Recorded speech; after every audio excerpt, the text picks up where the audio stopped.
Next up, we have the driving force and the president for Kaka Bike Foundation. Over 2 years, he had championed scholarship for his life. He will share this transformative experience and unwears values from the topic of opportunities towards education for young generation. Let's give our biggest round of applause for Kenneth Vemory.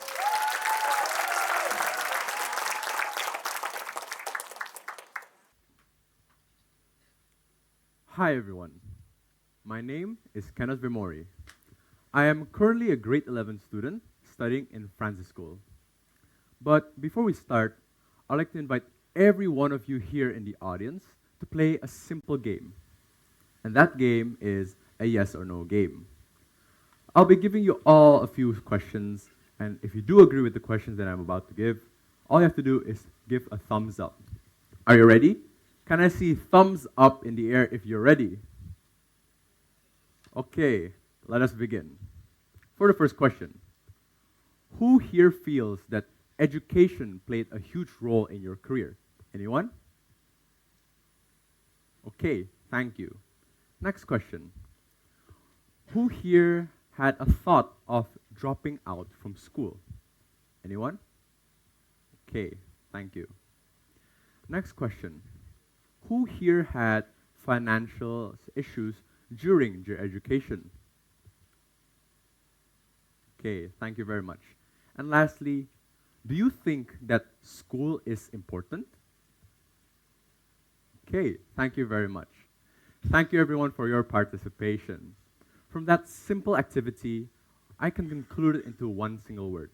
And that single word is something that I would like to furtherly share with every one of you here, which is an opportunity. As an Asian living in an Asian household, we tend to get stereotyped. We get stereotyped that we have to do good in school, get good grades, excel in every subject.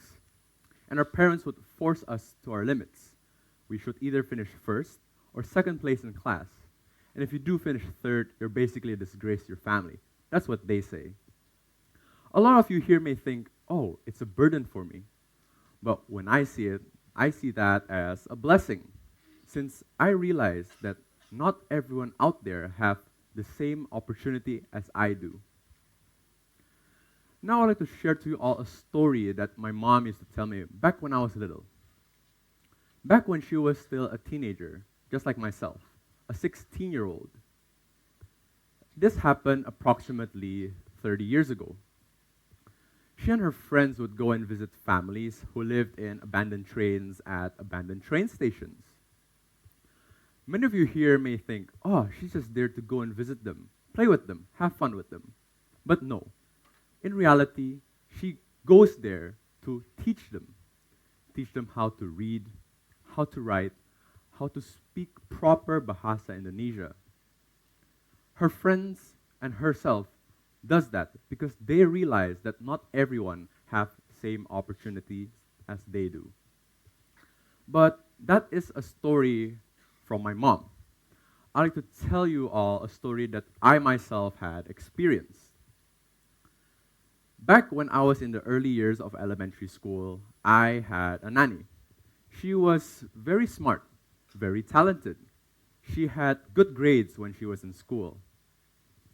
She had a dream to start her own business. Imagine that. But reality hits in. Her family did not have the financial stability to support her dreams. She had to work and throw away that dream just like that. She had to work to help her two younger brothers get a basic education. Now, ladies and gentlemen, imagine if we lived in a world where access towards education is equal for everyone, where young minds can be nurtured to their fullest potential. How much brighter will our world actually be? One day, I was just scrolling through social media just like any other teenager my age does. I scrolled to Instagram, TikTok, Twitter, and etc. Then I came upon a particular post, and that post is from the Kaka Bike Foundation. But what is Kaka Bike Foundation? Well, let me tell you. Kakabike Foundation is an organization created by young teenagers like myself to help others who are underprivileged and misfortunate because they do not have the financial stability to get proper education. They have a simple concept, a simple approach, but it's very powerful, which are the CTD. Create, train, and donate. Create. They create an environment where others help one another, and they also create an environment where others learn to pay it forward. Train. They train others how to live eco-friendly. They train others how to create eco-friendly products, such as eco-friendly soap, eco-friendly dish soap, and etc. Not only that, they also teach them what are the dangers of chemical soaps and organic wastes. And lastly, donate. All profit generated by this organization will then be channeled as scholarships to those in need. Now from their most recent project. This project was held in a small village called Gandang Village, Magalang. They have given out 4 scholarships to 4 different students. They ranged from elementary school to junior high school.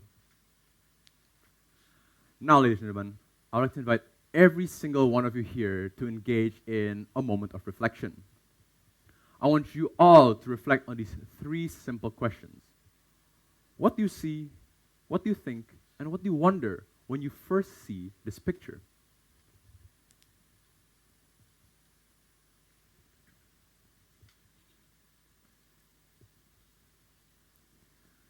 Well, when I first see this picture, I see kids who are very eager to go to school, get proper education. But as you can see, they have to go through dangerous rivers just because they want to get proper education. I think that they want an easier way just to get to school, and I think that they deserve much better than this. And lastly, I wonder if there has been any fatal accidents. Has there been any casualties just because they want to get proper education? But here's a hard fact, ladies and gentlemen. More than 88,000 kids, yes, 88,000 kids only in Indonesia are forced dropouts. They cannot continue their studies. And mind you, that these numbers are only numbers of kids who are forced dropouts. These numbers do not include kids who never had access towards education. This is a problem. A lot of us tend to talk more about quality of education. For example, this school has better facilities than that school, or that school has more graduates that went to better universities than the other one. But we never talk about the inequality of access towards education.